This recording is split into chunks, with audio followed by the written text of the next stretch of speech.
Ayun, magandang araw sa ating lahat mga kaibigan. Muling nagbabalik ang iyong lingkod, Ron TV mo. Tuloy tayo kagad sa ating topic mga kababayan. Department of Justice ay mayroon nang alam kung saang bansa na mamalagi itong si dating Congressman Arnie Teves mga kababayan. Ayon pa sa tagapagsalita ng Department of Justice na si Attorney Clabano mga kababayan, maghihintay na lang na ma-deport itong si dating Congressman Arnie Teves mga kababayan kung saan bansa man ito naroroon sa ngayon mga kababayan. At ayon pa kay Attorney Clabano mga kababayan, bukod kay Arnie Teves, meron pang 4 na pinapaaresto na ng Manila RTC mga kababayan. Ito nga ay kaugnay at kasabwat sa pagpapatay kay dating Gobernador Roel Digamo mga kababayan. Ito na nga yung inaabangan natin mga kababayan, na makuha na talaga ang hustisya sa pagkamatay ni dating Gobernador Roel Digamo. Hindi lang kay dating Gobernador Roel Digamo mga kababayan, kung hindi sa lahat ng mga nabiktima nitong si Arnie Teves mga kababayan. Sa napakadaming tao na pinapapatay, inaagrebyado nitong si Arnie Teves, tama lang mga kababayan na pagbayaran niya sa batas lahat ng kaniyang kademonyuhang ginawa sa ating mga kababayan diyan sa Negros Oriental. Yun na nga na mga kababayan, palakpak muna tayo ulit, napakagandang balita mga kababayan. Aabangan natin ang pagbabalik ni dating Congressman Arnie Teves, na sana mga kababayan maisakay na sa isang sasakyan na may rihas papunta doon mga kababayan sa bago niyang tirahan sa may Muntinlupa o Bilibid mga kababayan. Yun na nga, wag na nating patagalin, sabay-sabay na natin itong panoorin. Ilan na ba ho ang mga suspects na nasampahan ng kaso sa Regional Trial Court pagdating dito sa pagpatay kay Governor Digamo? Ilan ba? Marami po eh. Nauna po kasi yung mga nahuling gunmen doon sa Bayawan, yung sa hot pursuit po, no? 4 po yun. So, we started with 4 na nahuli mismo doon sa scene of the crime. Meron po tayong nahuling 6 pa doon sa hot pursuit. Kasama na rin po dyan yung middleman na si Marvin Miranda. At na yung huli po ay si former Congressman Arnie Teves. So 11 po ang nasampahan ng murder, frustrated murder at attempted murder doon po sa kaso ni dating gobernador na si Governor Digamo. Meron din pong isang kaso kung saan meron ding 3 murder, no, noong 2019 pa, at nasa korte na din po yan. So hinihintay lang natin yung warrant of arrest na lumabas doon. Nauna na po itong sa Digamo case. Dito po sa 10 sinabi ninyo. Kailangan mga kababayan itong warrant of arrest, meron nga tayo mga nababasang komento. Sana, wag naman sanang masayang lang ito. Baka matulad din ng iba ito mga kababayan na naglabas na ng warrant of arrest, pero hanggang sa ngayon, wala pa namang nahuhuli mga kababayan. Ninihintay lang na magpapalit ng administrasyon, saka lalabas. Maraming nang nangyayari na gano'n mga kababayan Huwag tayong magmaang-maangan na marami na talagang nangyari dyan na nagiging wanted, may mga warrant of arrest. Ay yung si dating DG Bantag mga kababayan. Hindi naman natin sinasabi na itong si DG Bantag ay talagang yun na nga talaga ang pumatay o nagpapatay kay dating Percy Lapid mga kababayan, yung isang broadcaster. Pero naglabas sila ng warrant of arrest, pero hanggang sa ngayon hindi pa rin nahuhuli. Huwag naman sanang mangyari ito kay Arnie Teves mga kababayan na napakatagal naman. Matagal na naglabas ng warrant of arrest, pero hanggang sa ngayon wala pa rin nahuhuli. Huwag naman sana, sabi ng ating mga kababayan, huwag naman sanang matulad sa iba na naglabas ng warrant, pero nga dahil nga sa maraming pira, sa malakas ang kapangyarihan, maraming kapit sa ating pamahalaan, ay matagal mahuli mga kababayan. Kung maglabas naman sila ng warrant, sana agad-agad din mahuli naman itong si Arnie Teves mga kababayan. Di ba?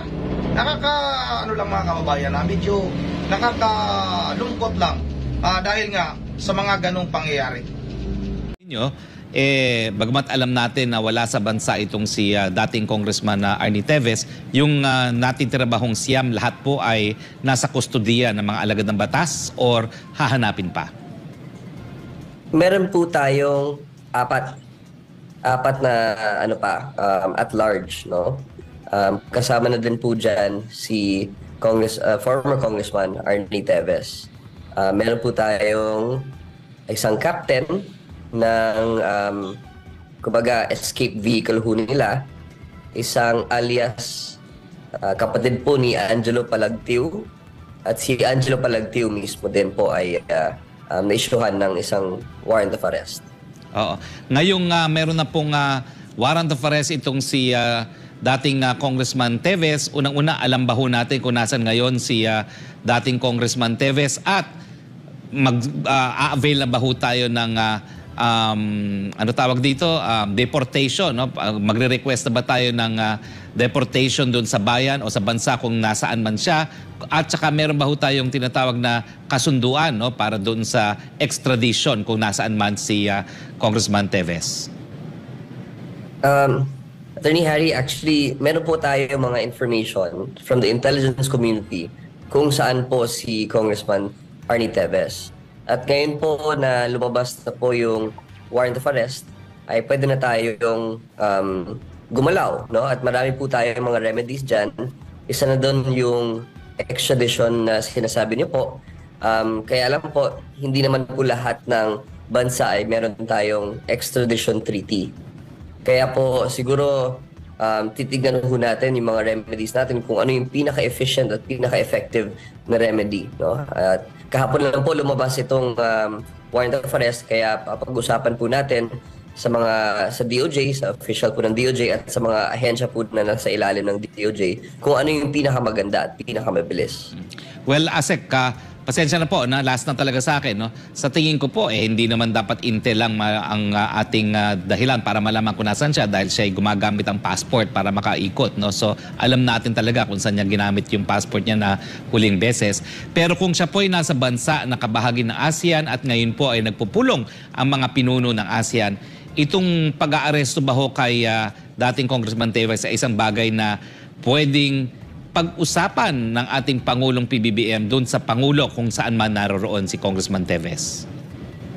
Opo, yun din po ang isa sa pinakamagandang paraan po, no? Na through diplomatic channels, kagaya po ng ASEAN, na yung relationship po natin sa mga neighboring countries po natin, pag napag-usapan po nila at hiningi po ni Presidente na sana mag-cooperate na lang po yung iba't ibang bansa kung saan posibleng naroroon si Congressman Teves, ay pwede rin ganun po ang channel, no?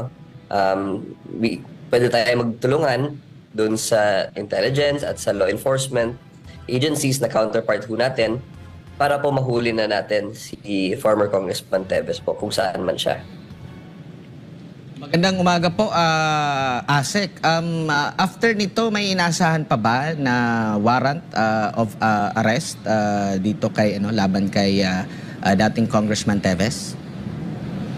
Opo sir, no, meron po tayong hinihintay na isa pang warrant of arrest doon po sa kagaya ng binanggit ko kanina, yung 2019 case kung saan 3 po ang namatay. Isa na din doon po ay isang dating board member doon sa kanilang bayan. Yun po ay sinampahan March 8, no?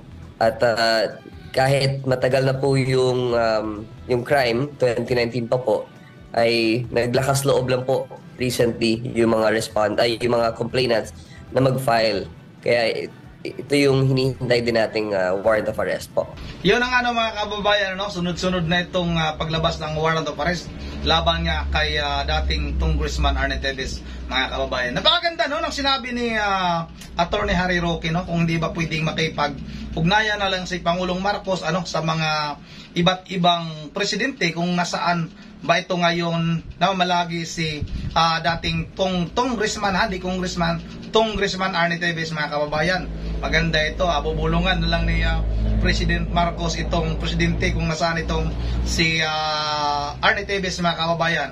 Sabihin ni Presidente, nandyan ba yung dating congressman ko na sumasayaw-sayaw ng terroristans? Pwede ba pakisoko na lang sa amin? Kasi maraming kasalanan yan sa aming bansa. Maraming pinapapatayan sa aming bansa. Tapos, sinasayawan-sayawan pa kami ng terrorist dance. At isang terorista yan sa aming bayan.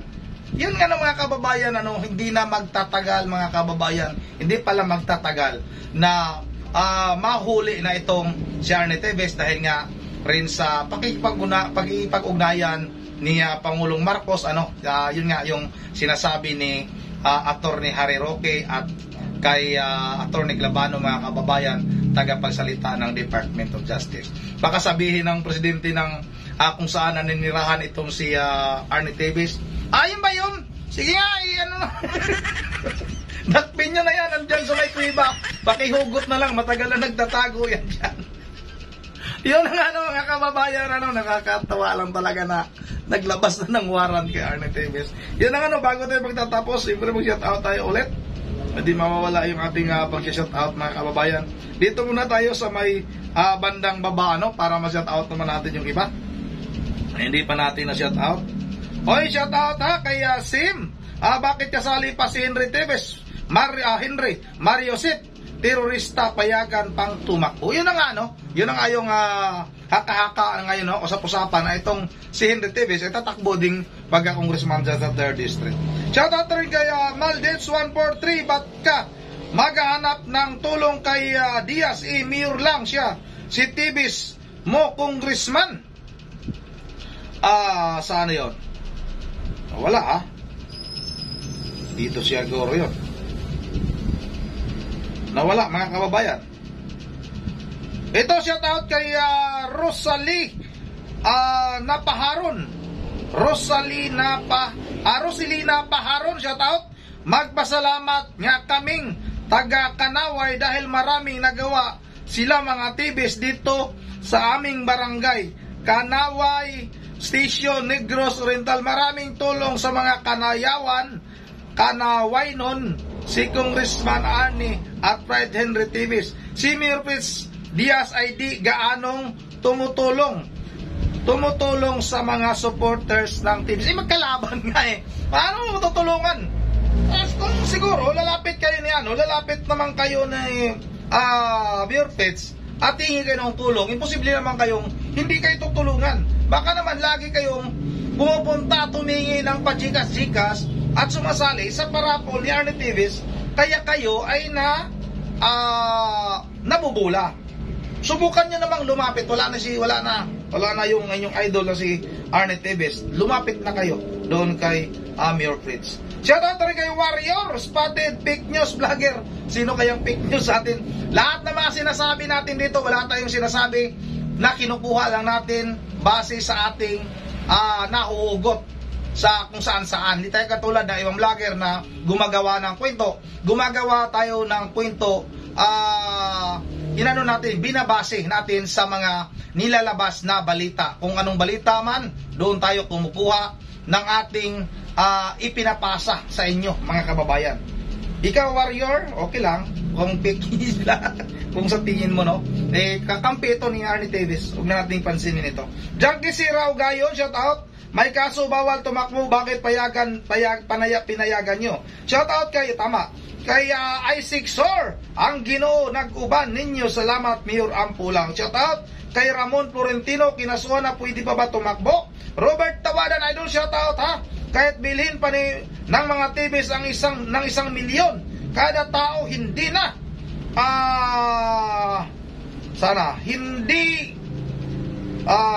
ulitin natin Robert Tawadan, kahit bilhin pa ng mga Teves ng tig 1 milyon kada tao, hindi na sila mangangamoy. Pa-shoutout po Sir Ronde, God bless po, ingat always. Maraming salamat sa iyo Robert Tawadan. Guillermo Anura, shoutout, oh wow, nice. Shoutout kay Member Jiberhel de Diyos ng Pulilan, Bulacan. Sana nga ala ng mga Teves na mananalo dyan, matahimik na, ingat and more bliss. Hello, shoutout kay Helno Hilom Burikat ka, yung isa yan, itong yung sinasabing bayaran ako. Tiningnan ko mga kababayan tiningnan ko yung vlog ni sino ba yun? Si Chill Black, ano ba yun? Basta mga kababayan ha, sino ba ito? Tinignan ko yung kanyang Mercy Vlog. Ito mga kababayan ha, kasi binabayaran daw ako.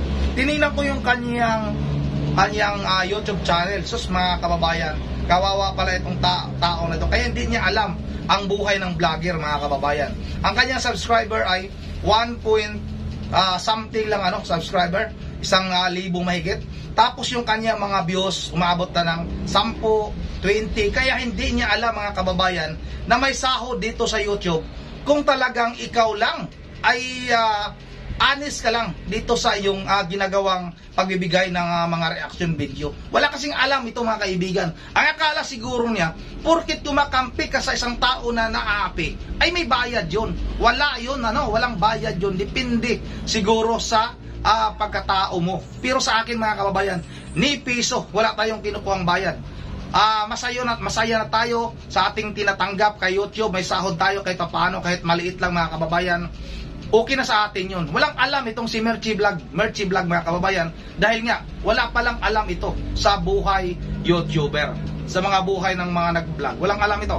Kaya kung ano-ano na lang yung sinasabi nitong vlogger na ito, na binabayaran daw tayo. Magkano daw ang bayad sa atin? Naku po, hindi tayo gano'n. Yun ang mga kababayan, hanggang dito na lang muna. At once again, this is Only TV mo. Ingat ang lahat. God bless bawat isa sa atin.